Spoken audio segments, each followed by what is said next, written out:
કેમ છો વડીલ મિત્રો? આપ સૌને મારા રામ રામ, જય શ્રી કૃષ્ણ અને જય સ્વામિનારાયણ સાથે હર હર મહાદેવ. આજે આપણે એક એવો ટોપિક લઈને આવ્યા છે જે દરેક વૃદ્ધ મિત્રોને પોતાની દિનચર્યા થકી સ્વાસ્થ્ય લાભ કેવી રીતે મેળવી શકાય એવી અસામાન્ય સમજૂતી સાથે દિનચર્યાનો આખો એક ખાકો લઈ આવ્યા છે. જો વૃદ્ધ વડીલો તેનું અનુસરણ કરે તો 70% બીમારીઓ તેમનો પીછો છોડી દે. હા વડીલ મિત્રો, પરંતુ વિડિયો શરૂ કરતા પહેલા ભગવાનને એટલી પ્રાર્થના કરીશ કે મારો આ વિડિયો જોઈને ચેનલને સબસ્ક્રાઇબ અને કોમેન્ટમાં જય શ્રી કૃષ્ણ લખે એને ભગવાન લાંબુ અને નિરોગી આયુષ્ય અર્પણ કરે. વડીલ મિત્રો, 60 વર્ષની વય એ કોઈ અંતનું નામ નથી, પણ એક એવી નવી શરૂઆત અને જીવનનો એ સમય છે જ્યારે આપણે શરીર, મન અને આત્માની સમજ અને જીવનની સાચી કિંમતને ઓળખી શકાય. જીવનભર કામકાજ, જવાબદારીઓ અને સંઘર્ષમાં ગાળેલા દિવસોથી હવે આરામ અને શાંતિ અનુભવી શકાય. પણ આરામ અને શાંતિનો અર્થ આળસ નથી. એનો અર્થ છે આરોગ્યથી ભરેલી શાંતિ. આ ઉંમરે તમારું મન શાંત રહે, શરીર સાથ આપે અને આત્મા ખુશ રહે એ માટે જરૂરી છે યોગ્ય દિનચર્યા.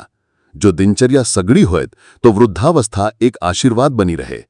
તમે ક્યારે વિચાર્યું છે કે 60 વર્ષ પછી પણ આપણે તંદુરસ્ત રહી શકીએ છીએ? હા, રહી શકીએ છીએ. બસ યોગ્ય સમય પર યોગ્ય નિર્ણય લેવાની જરૂર છે.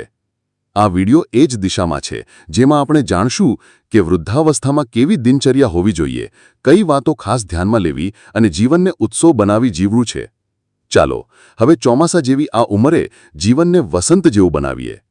દિનચર્યા જે શાસ્ત્રો કહેશે નહીં, પણ તમારી શારીરિક અને માનસિક તંદુરસ્તી માટે એક સાચો માર્ગ બતાવશે.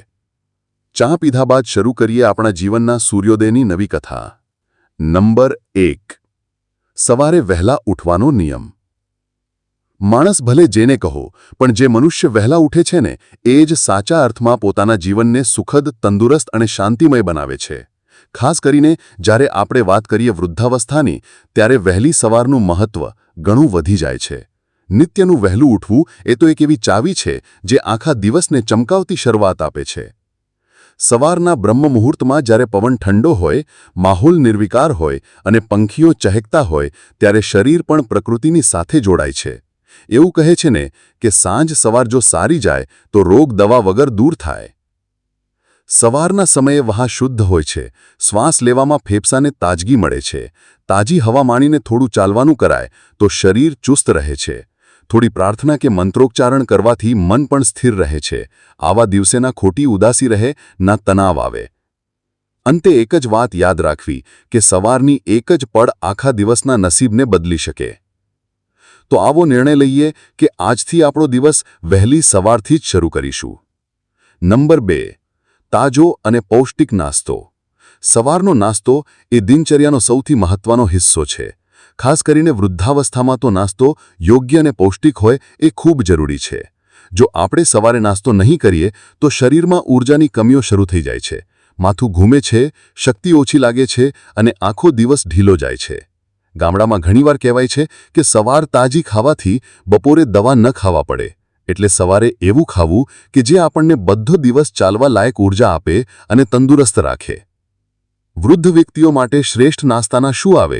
ધડિયો મગનો ઘોકડો, ઓટ્સ અથવા ઘઉંનો ખીર, ભાખરી સાથે ઘઉંનો લાપસી અથવા ખજૂર દૂધ, ચણા અને પપૈયાનું સૂપ, થોડી બદામ અને કઠોળના સૂકા નાસ્તા, એકાદ કેળું, પપૈયું કે જાંબુ જેવી ઓછી શુગરવાળા ફળો. આ બધા નાસ્તા સરળપણે પચી જાય એવા હોય, જેમાં પ્રોટીન, કેલ્શિયમ અને ફાઇબર હોય. વૃદ્ધાવસ્થામાં પાચન પણ નબળું થતું જાય છે, એટલે થોડું થોડું ખાવું પણ સતત ખાવું એ અગત્યનું છે. ઘણા વૃદ્ધ લોકો દૂધ અને ચા પીવાની જ આદત રાખે છે, પણ ક્યારેક એથી પાચન બગડે છે, એસિડિટી થાય છે. તેથી થોડું હલવું ફળ કે ભૂખ્યા પેટે સૂકા મેવા પહેલાં લેવી અને પછી દૂધ લેવું એ જ યોગ્ય રીત છે. અંતે સવારનો નાસ્તો એ માત્ર ખોરાક નથી, એ તમારા દિવસની શરૂઆત છે. જો શાનદાર નાસ્તો થશે તો આખો દિવસ પણ ખુશાલ જ જશે. ચાલો આજથી કહીએ કે સવારના નાસ્તામાં સાદગી અને પૌષ્ટિકતા એ જ પ્રેમ. નંબર 3. સાંજનો સમય સ્વસ્થતા અને સંગતનો મેળ.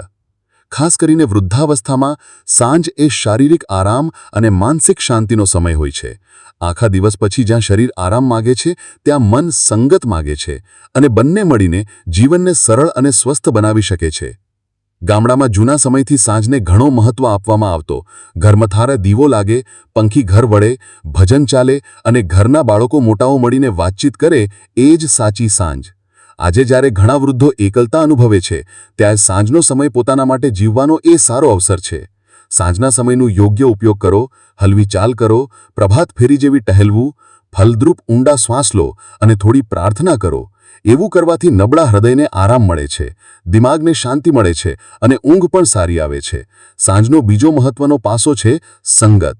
મિત્રો સાથે થોડી વાતચીત, મહોલ્લાની બેઠકો કે મંદિર અરાસડીના સંવાદો, આ બધું માણસના મનમાં પ્રકાશ લાવે છે. મોટાભાગના વૃદ્ધોને એ ખબર હોય છે કે વાત કરવાથી માનસિક ભાર હળવો થાય છે, જે દવા ઓછી કરે છે અને માનસિક શાંતિ ફેલાવે છે. સાંજના સમયે કદી ટીવી સામે બેઠા રહીને એકલાપનમાં ડૂબી જવાનું નહીં. પોતાનું પ્રેમાળ વાતાવરણ ઊભું કરો, સંતાનો સાથે વાત કરો, જીવનસાથીને સાથે બેસી ચા પીવો કે પછી સૂર્યાસ્ત જોતા જોતા પોતાની અંદર વાત કરો. મોટી વાત એ છે કે સાંજ એટલે રોજિંદા જીવનનું એક નાનું તહેવાર અને આપણે એને સ્નેહથી, સંગતથી અને શાંતિથી ઉજવવું જોઈએ. નંબર 4, ઓછું ખાવું, સારું ખાવું. ભોજન એ જીવનને જાળવી રાખવાનું માધ્યમ છે, પણ વધારે ખોરાક નહીં, બીમારીઓ આપે છે.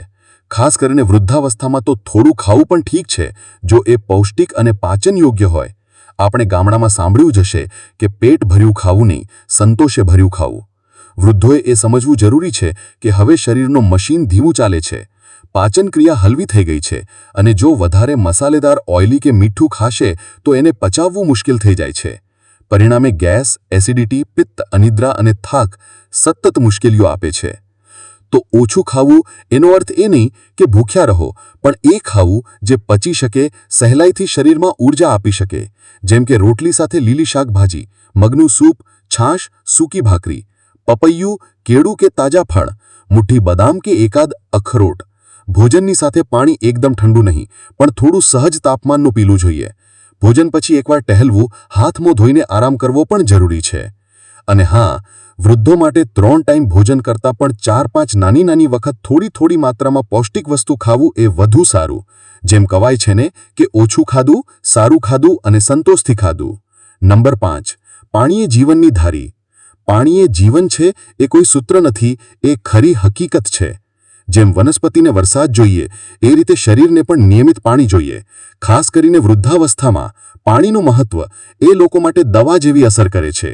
જેમ જેમ ઉંમર વધે તેમ તેમ શરીરની તરસ લાગવાની ભાવના ઘટી જાય છે, એટલે વધારે પડતા વૃદ્ધો પાણી ઓછું પીતા થાય અને પરિણામે ડિહાઇડ્રેશન, ગરમી લાગવી, થાક, કંપારી જેવી સમસ્યાઓ ઊભી થાય છે.